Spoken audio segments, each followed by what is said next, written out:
The silence in my house felt different that Tuesday morning. Not the comfortable quiet of a man enjoying his coffee in peace, but the hollow echo of abandonment.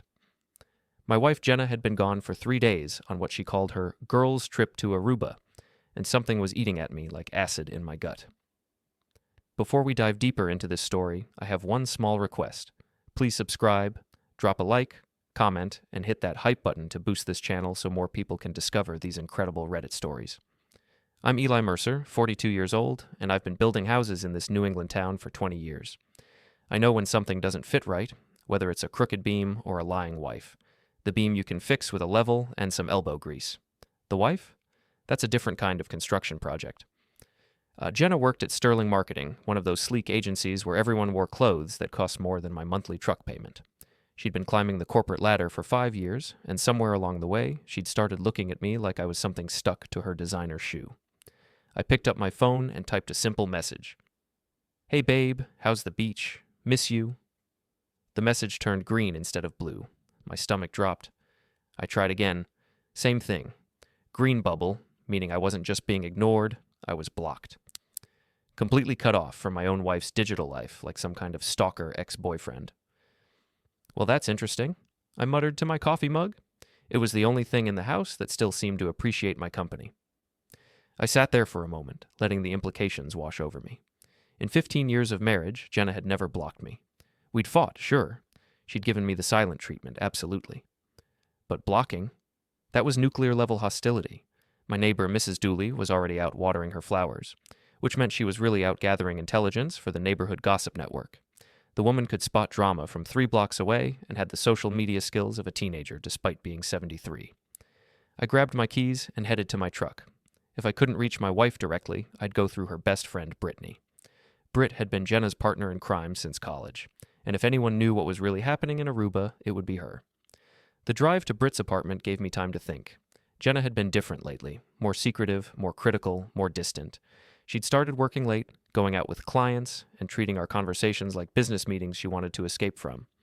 I'd chalked it up to work stress, but now, sitting in my truck outside Britt's building, I was starting to see a different pattern.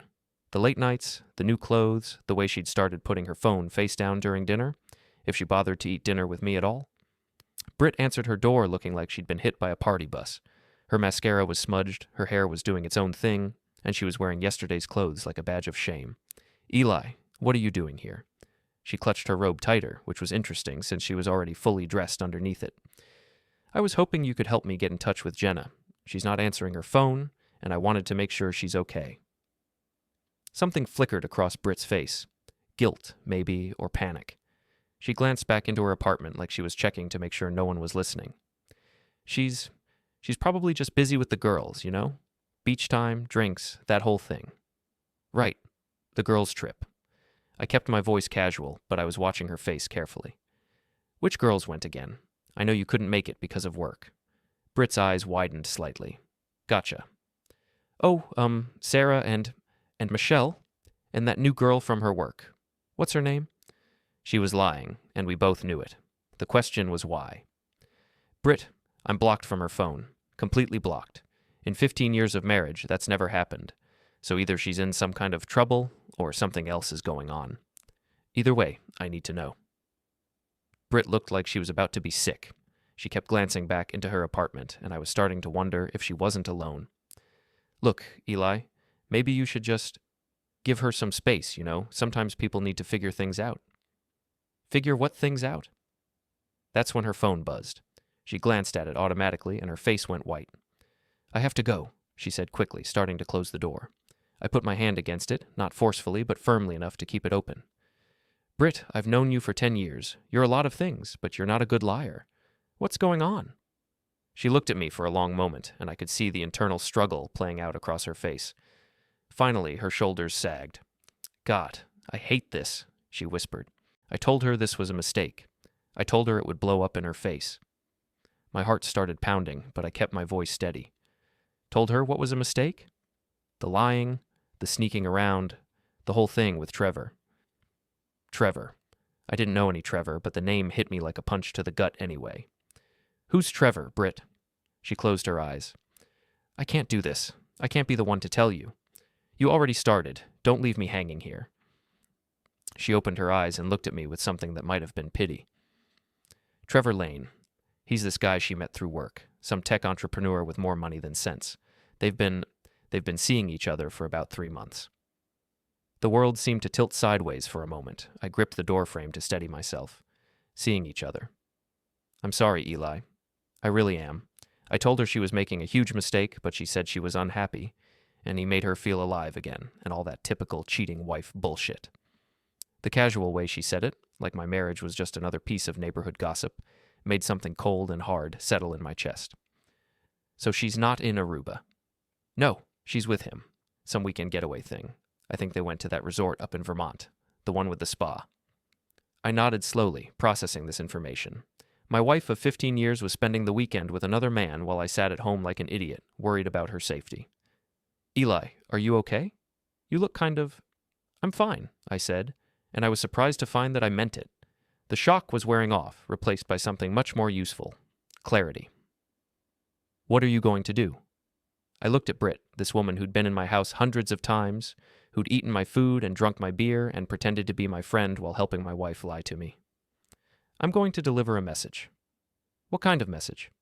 I smiled, and something in my expression must have worried her because she took a step back. The kind that gets through loud and clear. That's not Aruba, and that's not a girls' night. Game on. I drove home with my mind racing, but my hands steady on the wheel. 15 years of marriage, and it ended with a conversation in a doorway with a woman who couldn't look me in the eye. There was something almost funny about it, in a cosmic joke kind of way. My phone was buzzing constantly now. Missed calls, text messages, voicemails, all from Jenna. Apparently Britt had given her a heads up about our little chat. I let it buzz. She'd had 3 months to talk to me. Now it was my turn to set the communication schedule. At home, I sat in my kitchen and opened my laptop. If Jenna thought blocking me would keep me in the dark, she'd underestimated both my curiosity and my technical skills. 15 years of marriage meant I knew all her passwords, her backup emails, and most importantly, her iCloud account. Find My Phone is a wonderful feature when you're looking for a lost device. It's even more wonderful when you're looking for a lost wife. The little dot on my screen showed Jenna's location as the Mountain View Resort in Stowe, Vermont. Not exactly Aruba, but definitely scenic. I zoomed in and could see she was currently in the resort's main building, probably having a late lunch with Trevor, discussing how to handle the husband situation. I screenshotted her location and saved it. Evidence for later. My phone rang. Charlie Morrison, my best friend since high school and the only person in town who could match me drink for drink and story for story. Eli, you sound like hell. What's going on? How do you feel about a little road trip, Charlie? I need a wingman for some reconnaissance work. Reconnaissance work? What are we, 12 years old playing army? My wife's cheating on me, and I want to see this guy for myself before I decide how to handle it. There was a pause. Charlie had been married and divorced twice, so he understood the territory. Where are we going? Vermont, Mountain View Resort, about 2 hours north. I'll pick you up in 20 minutes, and Eli, bring a camera. While I waited for Charlie, I did some research on Trevor Lane. Social media made stalking remarkably easy these days. LinkedIn showed he was 35, graduated from some expensive private college, and ran a consulting firm that seemed to specialize in spending his trust fund on trendy investments. His Instagram was a catalog of expensive toys and exotic locations. The guy took more selfies than a teenage girl, and every photo screamed, "Daddy's money." There were pictures of him at charity galas, on ski slopes, in sports cars that cost more than my house. And there, from just 2 weeks ago, was a photo that made my blood pressure spike. Trevor at some upscale restaurant, and in the background, barely visible but definitely recognizable, was my wife. I saved that photo too. Charlie pulled up in his pickup truck, which had seen better decades but ran like a dream. He was wearing his investigation outfit, a baseball cap and sunglasses that made him look like a discount private detective. So, what's the plan, Sherlock? We drive up there, we observe, we document, and we leave. No confrontations, no drama, just intelligence gathering. You sure about the no drama part? Because you've got that look. What look? The same look you had right before you put Jimmy Patterson through the wall of Murphy's Tavern for calling your mother a whore. I thought about that for a moment. Jimmy Patterson deserved it, and my mother wasn't a whore. I'm just saying, maybe we should establish some ground rules before we get there. The drive to Vermont gave us time to catch up and for Charlie to provide running commentary on my situation. He'd been through 2 divorces and had strong opinions about cheating wives and trust fund boys. "The thing about guys like this, Trevor," Charlie said as we passed through a small mountain town, "is they think money makes them bulletproof. They're used to buying their way out of problems. Good thing I'm not a problem money can solve. That's what worries me." We found the Mountain View Resort easily enough. It was one of those places that charged $500 a night to make rich people feel rustic. Lots of wood and stone, with a parking lot full of luxury SUVs and sports cars. I spotted Jenna's car immediately, the BMW I'd been making payments on for 3 years. It was parked next to a bright red Tesla that screamed overcompensating. "That's got to be his car," Charlie said, nodding toward the Tesla. "Jesus, it's like a midlife crisis on wheels." We parked across the street with a clear view of the resort's main entrance and settled in to wait. I had no idea what I was hoping to see, but I knew I'd recognize it when it happened. We didn't have to wait long. Jenna emerged from the resort at around 3 o'clock, and she looked nothing like the stressed-out marketing executive who'd left our house 3 days ago. She was laughing, relaxed, wearing a dress I'd never seen before that probably cost more than my monthly salary. Behind her came Trevor Lane, and seeing him in person made everything worse. He was exactly what I'd expected. Tall, artificially tan, with perfectly styled hair, and clothes that looked like they'd never been worn before. He had his hand on the small of Jenna's back in a way that was casual and possessive at the same time. They were comfortable together. This wasn't a new fling or a moment of weakness. This was a relationship. I took pictures with my phone, zooming in to get clear shots of both of them. Jenna was animated, gesturing as she talked, more alive than I'd seen her in months. Trevor was hanging on every word like she was the most fascinating person in the world. They walked to his Tesla, and he opened the door for her with a flourish. "Real gentleman, this one." They drove off toward the town, probably for some romantic afternoon adventure. "You okay, man?" Charlie asked. "You've been quiet for like 10 minutes. "I'm fine, just processing." "What are you processing?" I looked at the photos on my phone. Clear, undeniable evidence of my wife's betrayal. But more than that, evidence of her happiness. She looked genuinely happy in a way she hadn't looked with me in years. "I'm processing the fact that my marriage has been over for a while, and I was the only one who didn't know it." Charlie nodded. "So what now?" I thought about that as we drove home. What now, indeed? I could confront them, demand explanations, beg for another chance. I could file for divorce and try to move on with dignity. I could pretend I'd never found out and live the rest of my life as a fool. Or I could do something else entirely. "Now," I said as we pulled into my driveway, "I'm going to deliver that message I mentioned." "What message?" I looked at my phone, which showed 17 missed calls from Jenna and 12 text messages that started with, "We need to talk," and escalated to, "Please call me back." The message that the trip's over, and so's the gravy train. That evening, I sat in my home office, the one room in the house that was still entirely mine, and composed what I considered to be a masterpiece of passive-aggressive communication. The email was addressed to Jenna's work account, with copies to her boss, her assistant, and the general HR department. The subject line read, "Missing person alert. Please help locate my wife." The body of the email was a work of art. "Dear Sterling marketing team, I hope this message finds you well. I'm writing to ask for your assistance in locating my wife, Jenna Mercer, who told me she was traveling to Aruba with colleagues for a work retreat. However, I've discovered that she's actually at the Mountain View Resort in Vermont with Trevor Lane, apparently on a romantic getaway. Since she's blocked my phone number and I can't reach her directly, I'm hoping one of you might be able to forward a message.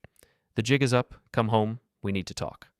I've attached some photos from their trip in case anyone needs help identifying her. She's the woman in the expensive dress that I'm still making payments on. Best regards, Eli Mercer, Jenna's confused husband, P.S. If anyone knows whether this Trevor fellow is married, his wife might be interested in these photos as well.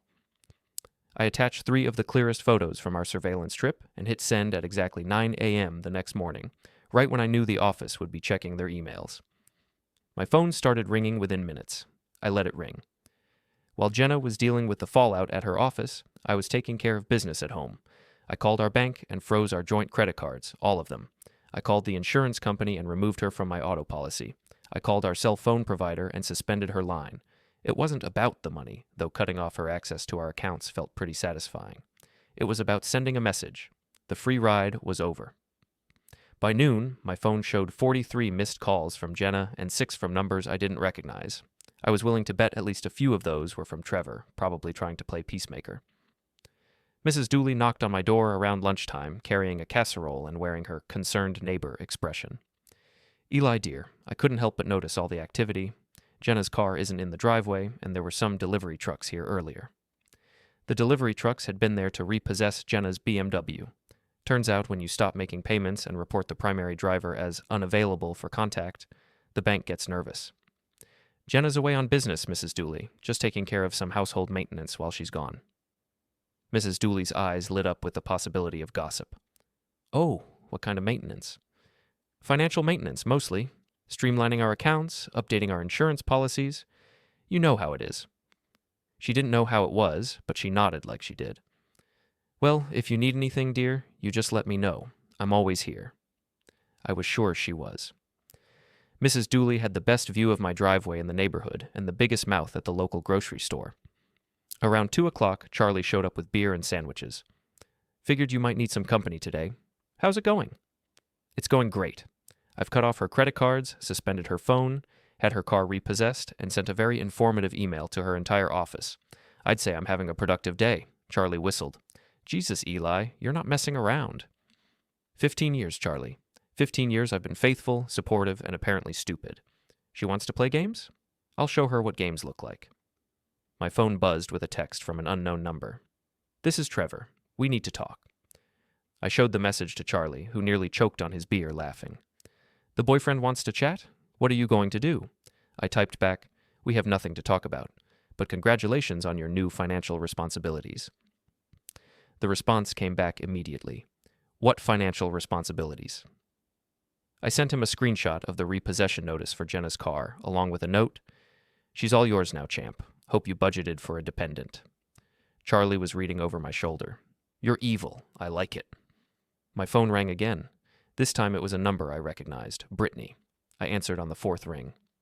Hey, Britt, how's your day going? Eli, what the hell did you do? Jenna's completely freaking out. She can't get her car started, her credit cards aren't working, and her phone is dead. Sounds like she's having a rough day. Maybe Trevor can help her out. This is crazy. You can't just cut someone off like that. Actually, I can. It's amazing what you can do when all the accounts are in your name and you're the primary on all the contracts. Funny how that works. There was a pause. She wants to come home and talk. I'm sure she does. But she made her choice. She chose to lie to me, to cheat on me, and to block me out of her life. Now she gets to live with the consequences. Eli, please. She made a mistake, but this is going too far. Too far? Britt, she's been screwing another man for 3 months while I made payments on her car and her credit cards. She blocked my phone number and lied to my face. But me canceling her credit cards is too far? She loves you. That made me laugh. Actually laugh out loud. No, Britt. She loves my bank account. She loves having someone to pay her bills while she plays house with her rich boyfriend. But she doesn't love me. What do you want from her? I thought about that for a moment. What did I want? An apology? An explanation? A time machine to go back and undo the last 3 months? I want her to understand that actions have consequences. I want her to know what it feels like to be powerless and cut off and dependent on someone else's goodwill, and I want her to figure out how to get home from Vermont without my help. I hung up and turned off my phone. Charlie was looking at me with something between admiration and concern. You know there's no going back from this, right? You've declared war. Good. I'm tired of being the only one fighting for a marriage she checked out of months ago. That evening, I sat on my porch with a beer and watched the sunset. For the first time in months, maybe years, I felt like I was in control of my own life. It was a good feeling. Mrs. Dooley was out watering her flowers again, which meant she was really out gathering intelligence. I raised my beer in her direction. Beautiful evening, isn't it, Mrs. Dooley? Oh, yes, dear. Very peaceful. Peaceful. That was exactly the right word. Trip's over. So's the gravy train. Jenna made it home the next evening, riding in Trevor's Tesla like some kind of displaced royalty. I watched from my living room window as they sat in the car for nearly 20 minutes, probably strategizing their approach. Trevor kept gesturing with his hands while Jenna shook her head. It looked like their first real disagreement. Finally, Jenna got out alone and walked to our front door. She still had her key, but something made her knock instead of just walking in. Maybe she was finally learning about boundaries. I took my time answering. When I opened the door, she looked like she'd aged 5 years in 5 days.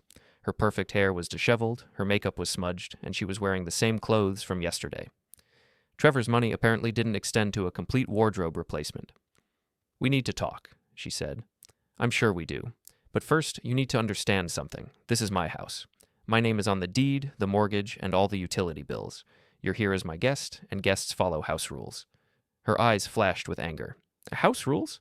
Eli, I live here." "Do you? Because for the past 3 months, you've been living a completely different life with a completely different man. So I'm not sure where you actually live anymore." She pushed past me into the living room, and I let her. Trevor was still sitting in his car, probably wondering if he should come to her rescue or drive away as fast as possible. "I made a mistake," Jenna said, turning to face me. "A huge mistake. But what you did to me yesterday was cruel and vindictive. What I did was give you a taste of what abandonment feels like. How did you like it?" "I was stranded, Eli. Completely stranded. Do you have any idea how humiliating it was to have my credit cards declined in front of everyone?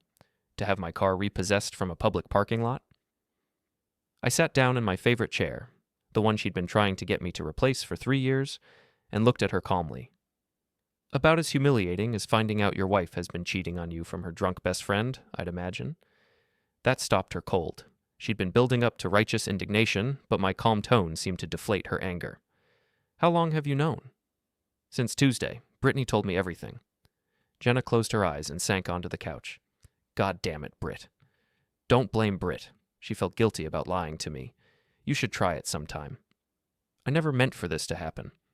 "Which part? The cheating or the getting caught?" She looked at me with something that might have been genuine remorse. "The cheating. I never meant to hurt you. But you did it anyway. For 3 months, you looked me in the eye every morning and lied to me. You took my money, slept in my bed, and then went off to play house with your boyfriend. It wasn't like that. What was it like, Jenna? Help me understand. Because from where I'm sitting, it looks like you wanted to keep your comfortable life with me while exploring your options with him." She was quiet for a long moment, and I could see her trying to find the right words that would make this my fault somehow. "I was unhappy," she finally said. "We were like roommates, not husband and wife. We barely talked. We never went anywhere. We just existed in the same space." "So you decided to fix our marriage by sleeping with someone else?" "I decided to feel alive again. Trevor makes me feel special, important. When I'm with him, I remember who I used to be." "And who's that?" "Someone who mattered. Someone who was worth pursuing, worth impressing." "When's the last time you tried to impress me, Eli?" I thought about that. "When's the last time you gave me a reason to?" That hit home. She flinched like I'd slapped her. "That's not fair." "Fair? You want to talk about fair? Fair would have been you telling me you were unhappy before you started screwing around. Fair would have been marriage counseling or separation or honest conversation. Fair would have been giving me a chance to fix things before you decided I wasn't worth the effort." Outside, Trevor honked his horn. Apparently, he was getting impatient. "He's waiting for me," Jenna said. "I can see that. So what's it going to be? Are you coming home to work on our marriage, or are you going back to your boyfriend?" She looked toward the door, then back at me. "I don't know. I'm confused." "Let me help you get unconfused. If you walk out that door with him, don't come back. I won't be your safety net while you figure out if the rich boy is serious about you." "You're giving me an ultimatum?" "I'm giving you a choice. The same choice you gave me when you decided to cheat, except I'm being honest about it." She stood up and walked to the window, looking out at Trevor's car. He was checking his phone, probably texting someone more important than his married girlfriend. "What if I choose to stay? What then?" "Then we figure it out. But it starts with complete honesty, complete transparency, and you cutting all contact with him." "And if I can't do that?" "Then you've made your choice." She turned back to me, and for a moment I saw the woman I'd married 15 years ago. Uncertain, vulnerable, real. "I don't know if I can give him up." At least she was being honest. "Then you've answered your own question." She nodded slowly and walked toward the door. At the threshold, she turned back. "I'm sorry, Eli. I really am. I know you are. But sorry doesn't fix this." She walked out to Trevor's car and they drove away. I watched from the window until the taillights disappeared around the corner. Mrs. Dooley was at her mailbox, pretending to check for late deliveries while really watching the drama unfold. When she saw me looking, she waved. I waved back. Tomorrow, the whole neighborhood would know that Jenna had chosen the rich boy over her husband. By next week, it would be all over town. But tonight, for the first time in months, I was alone in my house without feeling lonely. Now you know how it feels to be powerless. The next morning brought consequences like rain after a drought, sudden, heavy, and impossible to ignore. I was drinking coffee and reading the news when my phone buzzed with a text from Charlie. "Turn on Channel 8. You're going to want to see this." I grabbed the remote and flipped to the local morning show where they were running a segment called Social Media Gone Wild. There, in high definition for all of central Vermont to see, was the photo I'd sent to Jenna's office. My wife and Trevor at the resort, looking cozy and guilty. The news anchor, a perky blonde who looked like she'd never had a serious thought in her life, was explaining how the photo had gone viral locally after being shared on various social media platforms. Apparently, Mrs. Dooley had connections I'd never suspected. The photo was originally sent as part of what appears to be a marital dispute, the anchor said with barely concealed glee. But it sparked a larger conversation about infidelity and social media accountability in our digital age. My phone rang. "Charlie. Dude, you're famous, in a weird revenge porn kind of way." "I'm not sure that's the kind of fame I was going for." "Are you kidding? This is perfect. She can't show her face anywhere in town without people recognizing her as the cheating wife from TV." He had a point. Jenna's carefully constructed professional image was now permanently linked to her affair. Sterling Marketing was probably having an emergency meeting about how to handle their missing person alert employee. Around noon, I got a call from someone I didn't expect, Trevor himself. "We need to meet," he said without preamble. "This has gone far enough." "Has it? I was just getting started." "Look, I know you're angry, but dragging this out in public isn't helping anyone." "It's helping me. I'm finding it very therapeutic." There was a pause. "What do you want? Money? I can write you a check?" That made me laugh. "You think this is about money? Isn't it? Isn't that what this is always about?" "No, Trevor. This is about respect. This is about consequences. This is about two people who thought they could lie and cheat and manipulate without paying a price." "We never meant to hurt you." "But you did it anyway, and now you get to live with the results." "She's devastated, you know. She can't eat, can't sleep. She's talking about leaving town." "Good. Maybe she'll find somewhere that appreciates cheating wives and trust fund babies." "You're destroying her life." "I'm revealing her choices. There's a difference." I hung up and went back to my coffee. Through the window, I could see Mrs. Dooley talking animatedly with two other neighbors, probably filling them in on the latest developments. The woman was better than CNN for breaking news. That afternoon, Brittany showed up at my door looking like she'd been through a war. Her eyes were red, her hair was a mess, and she was wearing sweatpants in public, which for Britt was like showing up naked. "Eli, you have to stop this. Jenna's falling apart." "Come in, Britt. You look like you could use some coffee." She followed me to the kitchen, where I poured her a mug and added the cream and sugar I remembered she liked. 15 years of friendship, even fake friendship, teaches you things. "She's staying at my place," Britt said. "She hasn't left the apartment in 2 days. She's afraid to go outside because people recognize her from that photo." "That must be difficult for her." "Don't you care at all? She's your wife." "She was my wife. Now she's your houseguest and Trevor's problem." Britt stared at me like I'd grown a second head. "What happened to you? You used to be a nice guy." "I used to be a doormat. There's a difference." "This isn't you, Eli. This vindictive, cruel person. This isn't who you are." I sat down across from her and really looked at her. Brittany had been in my life for a decade, had eaten at my table, had been a bridesmaid at my wedding, and she'd helped my wife lie to me for 3 months. "You're right, Britt. The old Eli would have blamed himself. He would have wondered what he did wrong, how he could have been a better husband. He would have begged her to come back and promised to change." "And what's wrong with that?" "What's wrong with that is it would have been based on a lie. I wasn't the problem in my marriage, Britt. I was just the only one trying to solve it." She was quiet for a moment, turning her coffee mug in her hands. "She does love you, you know." "No, she doesn't.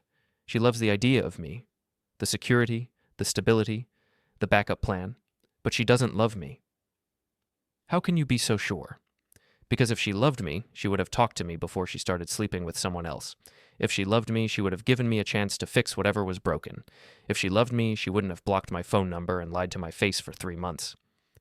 Britt started crying then, quiet tears that she tried to hide behind her coffee mug. "I'm sorry," she whispered.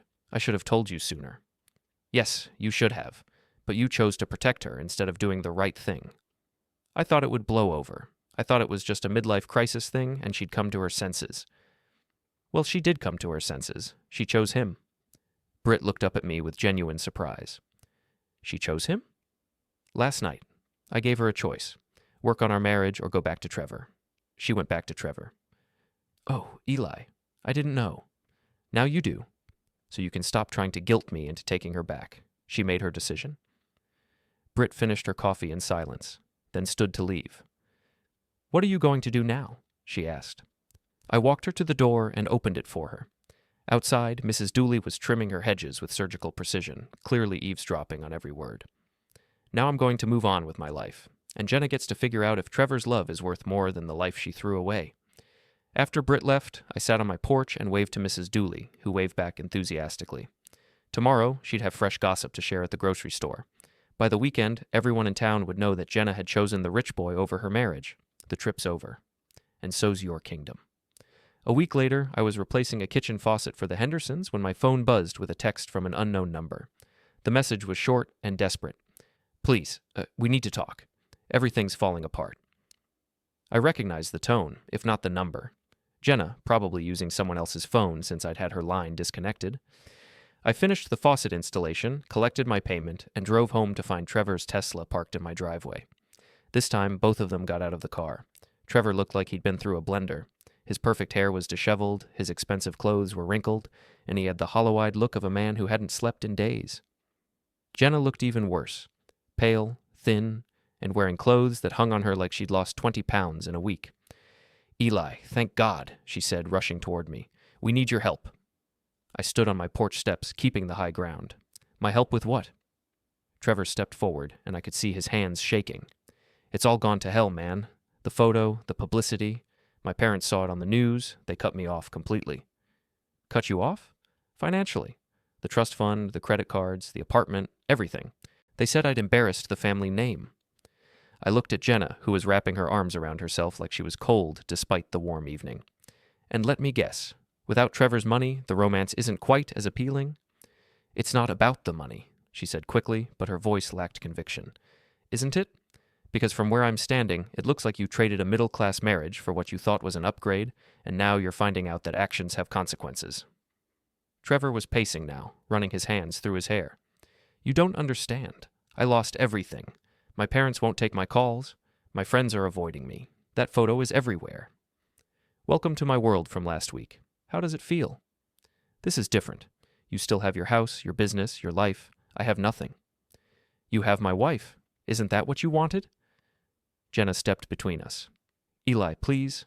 I know I hurt you, but we're desperate. I lost my job. Trevor lost his funding, and we can't even afford an apartment together. You lost your job? Sterling Marketing said I'd become a liability to the company image. They let me go yesterday. I felt a moment of something that might have been sympathy, but it passed quickly. So, what exactly do you want from me? I want to come home, she said quietly. I want to fix this. And him? I nodded toward Trevor, who was now leaning against his car like he might collapse. He'll figure something out. Find a job, maybe. Start over. Trevor's head snapped up. Figure something out?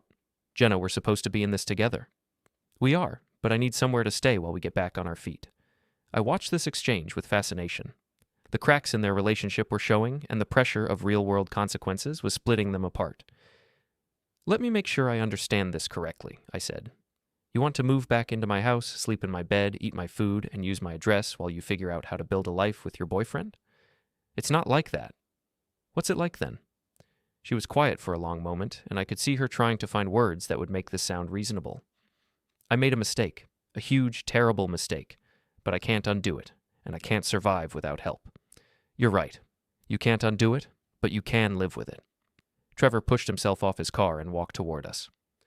Look, I know you hate me, and I don't blame you, but Jenna doesn't deserve this. She's a good person who made a bad choice. She's a person who made a choice. Good or bad is a matter of perspective. What do you want us to do? Live on the street? I looked at these two people who had blown up my life and were now asking me to help them rebuild theirs. There was something almost poetic about it. I want you to figure it out the same way I had to figure it out. I want you to feel what it's like to have your comfortable life disappear overnight. I want you to understand that choices have consequences, and sometimes those consequences are permanent. You're really not going to help us? Jenna asked. I'm going to help you the same way you helped me when you were lying to my face for 3 months. Not at all. Trevor was getting angry now, his desperation turning to aggression. You know what? Maybe we don't need your help. Maybe we'll figure this out on our own. Maybe you will, but you'll do it somewhere else. You can't keep us from being together. I'm not keeping you from anything. I'm just not subsidizing it. Jenna started crying then, real tears that made her mascara run down her cheeks. Eli, please. I know I don't deserve your forgiveness, but I'm begging you. I have nowhere else to go. For a moment, I felt the old instinct to comfort her, to solve her problems, to be the strong, reliable husband she'd always counted on. But then I remembered the photo of her laughing with Trevor, the 3 months of lies, the way she'd blocked my number like I was a stranger. You made your choice, Jenna. You chose him over me, excitement over stability, lies over honesty. Now you get to live with that choice. But what if I was wrong? What if I made a mistake?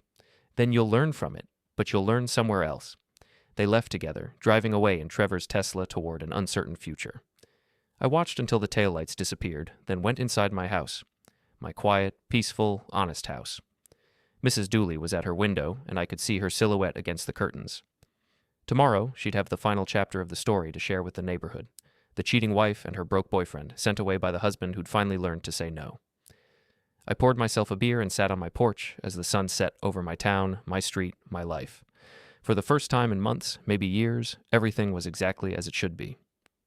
My phone buzzed one last time. A text from Jenna. I'm sorry. For everything. I deleted it without responding.